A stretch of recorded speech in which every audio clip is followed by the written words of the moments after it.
புதிய தேசிய கல்விக் கொள்கை விவகாரத்தில் மக்களின் எண்ணங்களுக்கு மட்டுமே மதிப்பளித்து செயல்படுகிறோம் என்று கூறும் பொம்மை முதல்வரே, உண்மையில் நமது தமிழக மக்களின் எண்ண ஓட்டம் என்னவென்று தெரியுமா?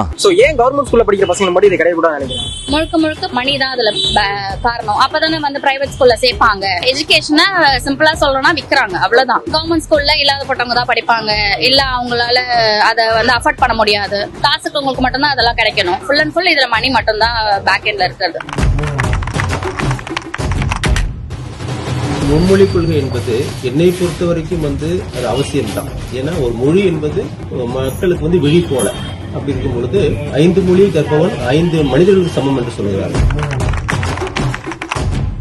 3 லாங்குவேஜ் இருந்தா பெஸ்ட் தான் நான் நினைப்பேன். காசு இருக்கிறவங்க பிரைவேட் ஸ்கூல்ல படிக்க வைக்கிறாங்க, அவங்களுக்கு நல்ல ஸ்கில் இருக்கு. 3 லாங்குவேஜ் 4 லாங்குவேஜ் கூட அவங்களுக்கு சொல்லி தராங்க. காசு இல்லாதவங்க கவர்மெண்ட் ஸ்கூல்ல சேர்க்கிறாங்க, பணம் கட்ட முடியாதவங்க. அவங்களால இப்போ 3rd லாங்குவேஜ் 4th லாங்குவேஜ் படிக்க முடியல.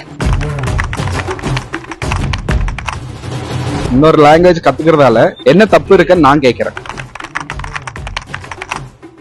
ஒரு ஆப்ஷனா இருக்கிறதா நான் பெட்டர். இருக்க கூடாதுன்னு சொல்லக்கூடாது. கூடாதுன்னு சொன்னா அவங்க நம்மள வளர வேணாம்னு நினைக்கிறாங்க தான்.